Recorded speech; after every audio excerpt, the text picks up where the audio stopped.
नमस्कार दोस्तों, स्वागत है आपका एक और नई वीडियो में। बात करेंगे एचएसएससी अपडेट्स के साथ। चैनल पर नए हैं तो चैनल को सब्सक्राइब जरूर कर लेना। एचएसएससी से जुड़ी हर अपडेट आपको मिलती रहेगी।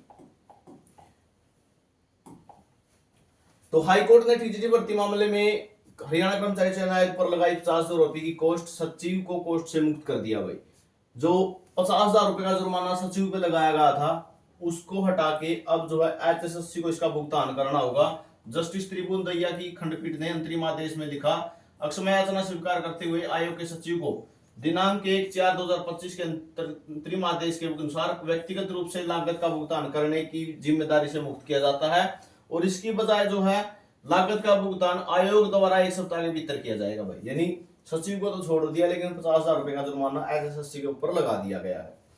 50,000 रुपए की कोस्ट लगाई है। और साथ में दैनिक सवेरा को बताया कि सोमवार को इस मामले की सुनवाई हुई तो खंडपीठ टीजीटी उम्मीदवारों की आगे ज्वाइनिंग पर फिलहाल रोक लगा दी है।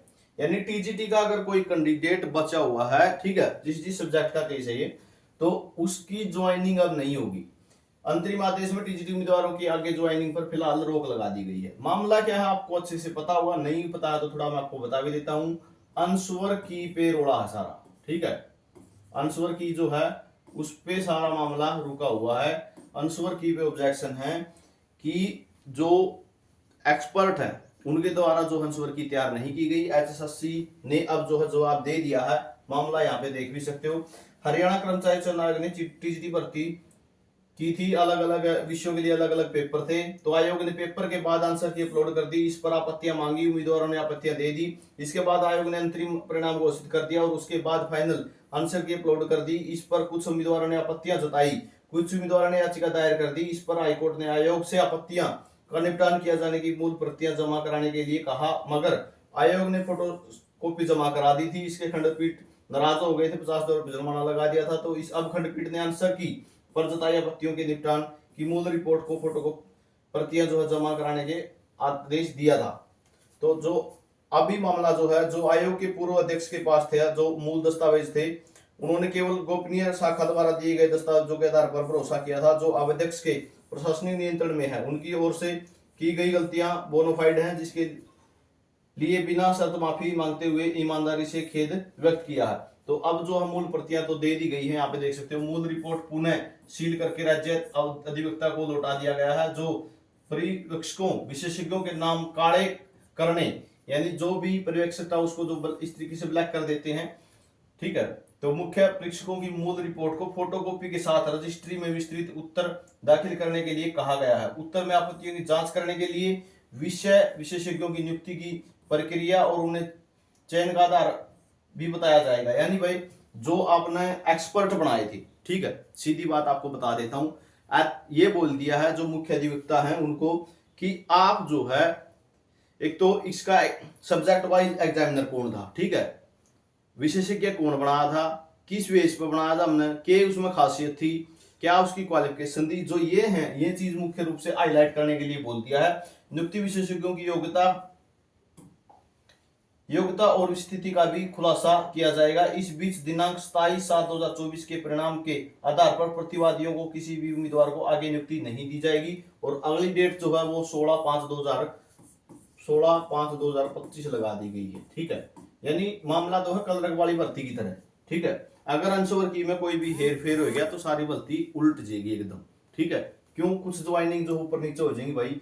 एक दो क्वेश्चन से आपको पता है भर्तियों में गेम पलट जाते हैं, तो वही काम इसमें हो सकता है, ठीक है। मामला मुख्य रूप से इन्होंने स्पष्ट बताया भी था कि जैसे इंग्लिश सब्जेक्ट का है, ठीक है, तो साइंस का एक जो है विशेषज्ञ इंग्लिश सब्जेक्ट पे लगा रखे हैं, तो कुछ है थोड़ा सा लफड़ा इसके अंदर। तो ये जानकारी आपके लिए रहेगी। फिलहाल आगे बात कर लेते हैं ग्रुप डी वेटिंग के लिए। तो ग्रुप डी वेटिंग वालों के लिए अच्छी खबर है, ठीक है। ग्रुप डी वेटिंग वालों के लिए अच्छी खबर है। जैसा मैंने आपको बताया था 25 अप्रैल तक, 15 अप्रैल तक तो आपका कुछ नहीं है फिलहाल, ठीक है। 15 अप्रैल तक तो कुछ नहीं है, लेकिन आपके लिए एक अच्छी खबर ये रहेगी। एक तो वेटिंग आपको मैंने बताया था 4 से 4,500 पदों पे आएगी, ठीक है। आप ये 8,000 9,000 वाली उम्मीद छोड़ दे तो अच्छा है, ठीक है। बाकी भाई अगर लगाए रखे तो अच्छी बात है, अगर 8-9,000 पे लगे तो भी अच्छी बात है। वेटिंग लिस्ट 4 से 4,500 पदों पे आ जाएगी। एचएसएससी ने इस पे काम शुरू कर दिया है, ठीक है। आपका जो डाटा मांगने का काम है वो भी प्रोसेस में कर दिया है साथ में, ठीक है। 4 से 4,500 पदों पर ये लिस्ट जारी होगी। ग्रुप डी वेटिंग लिस्ट के लिए काम हो गया।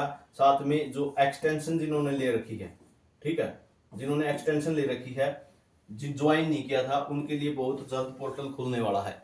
एचआरडी की तरफ से उनके लिए बहुत जल्द पोर्टल खुलने वाला है। और ईएसपी के कुछ कैंडिडेटों की भी लिस्ट गई हुई है, उनके लिए भी, ठीक है।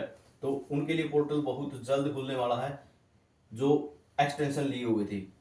बहुत से कैंडिडेट ऐसे थे जिन्होंने ज्वाइन नहीं किया था, एक्सटेंशन ले रखी थी 2 महीने 3 महीने की, ठीक है, कि हम अभी ज्वाइन नहीं करेंगे, तो उसके कारण उनको डिपार्टमेंट ही नहीं दिए गए थे, ठीक है। अगर आपके आसपास में कोई है तो उससे पता भी कर लेना, आपको तसल्ली हो जाएगी अच्छे से, ठीक है। तो उनको भी जो है अब जो है ज्वाइनिंग देने की तैयारी है। ज्वाइनिंग देंगे तभी जो है क्लियर डाटा हो जाएगा कि हाँ इतनों के अभी और सीटें खाली बची हुई हैं।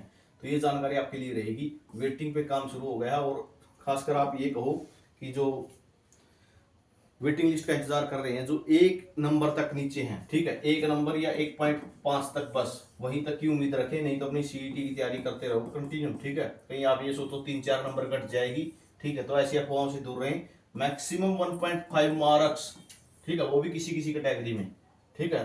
तो ज्यादा सा यहाँ पे उम्मीद पाले मत बैठना कहीं सीईटी में भी आप मार खा जाओ। तो सीईटी की तैयारी अपनी कंटिन्यू रखो। ग्रुप डी पे जो है काम शुरू हो चुका है, ठीक है, श्योर्स के बेस पे बोल रहा हूँ। वीडियो आपने देखा इसके लिए बहुत बहुत धन्यवाद। चैनल को सब्सक्राइब जरूर कर लेना।